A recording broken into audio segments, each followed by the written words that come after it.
किया। और एक बात बोली है, प्रभु आप दरबार में ही लगे रहते हो, आपको घर की तरफ का कुछ ध्यान ही नहीं।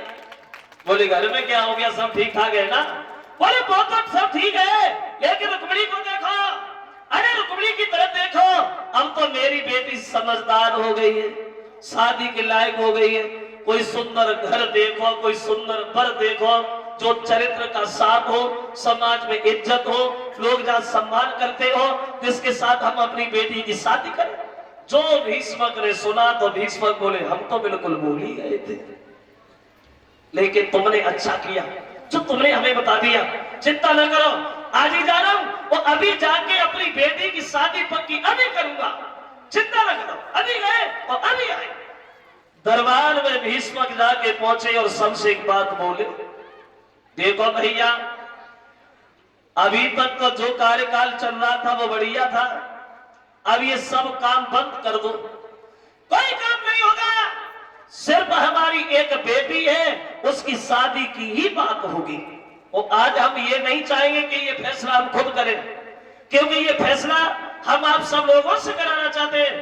देखिए तुमने हमारी बेटी सुंदर, और तुम ये भी जानते हो कि सुंदर लड़की के लिए सुंदर लड़का होना भी बहुत जरूरी है। तो कोई अच्छा घर देखो, कोई सुंदर वर देखो, जहां हम अपनी बेटी की शादी करें।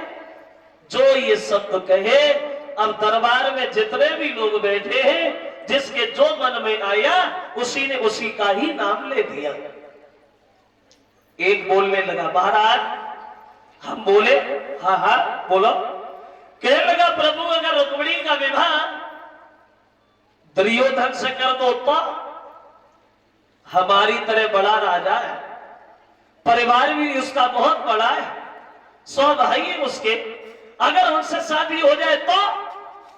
तब तक दूसरा बोला, पागल हम दुर्योधन से शादी कर दो, रुक्मिणी का भविष्य बर्बाद हो जाएगा।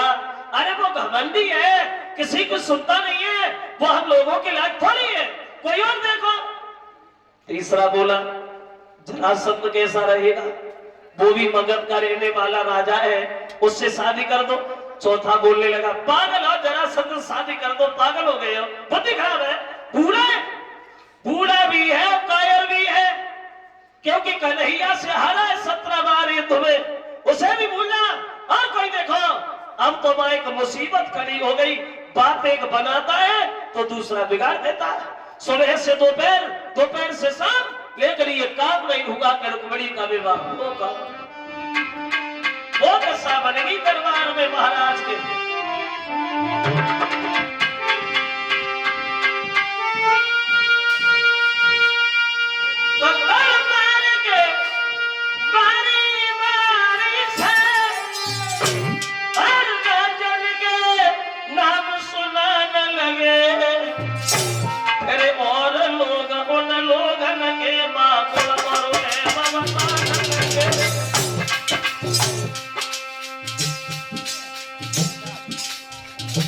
सुबह से दोपहर, दोपहर से शाम, लेकिन ये काम नहीं हो रहा कि विवाह बेटी का हो। सब लोग बड़े विचार कर रहे हैं क्या किया जाए।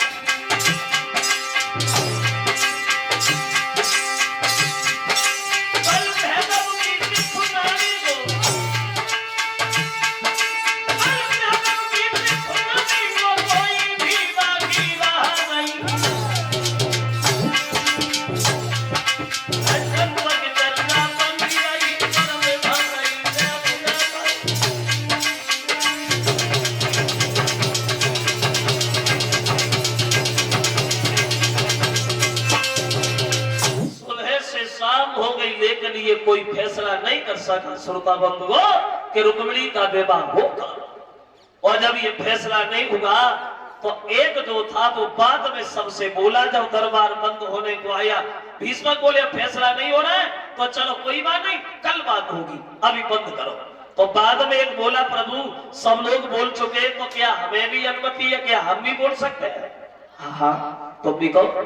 बोले अगर हमारी मानो महाराज तो हमारी इच्छा तो ये है, आपको अच्छी लगे, आपका विचार हो तो अगर बहन का विवाह द्वारिकाधीश कन्हैया से कर दिया जाए तो कैसा रहेगा? बढ़िया परिवार है, इज्जत है उन लोगों की समाज में।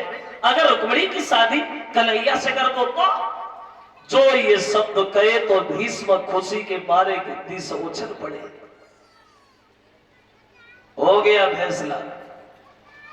अरे तुमने तो हमारे मन की बात कह दी बेटा, यही तो मेरा विचार है।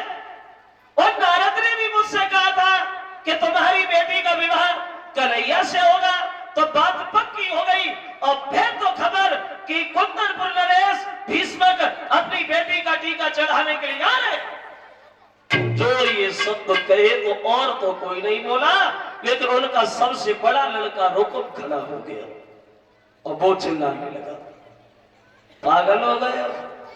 अभी तक तो हमने सुना था कि बुढ़ापे में आदमी की बुद्धि खराब हो जाती है, लेकिन अब सामने बिल्कुल आ रहा है कि तुम्हारी भी बुद्धि खराब हो गई है। मेरी बुद्धि? बोले हाँ। अरे किसका नाम ले रहे हो पिताजी तुम? वन वन में गाय चराने वाला, औरतों के बीच में दही माखन को लूट लूट के खाने वाला, बंसी बजा के नाचने वाला एक ग्वाला। क्या हम अपनी बहन की शादी उस ग्वाले से करेंगे? बिल्कुल नहीं, ये मेरे पसंद नहीं।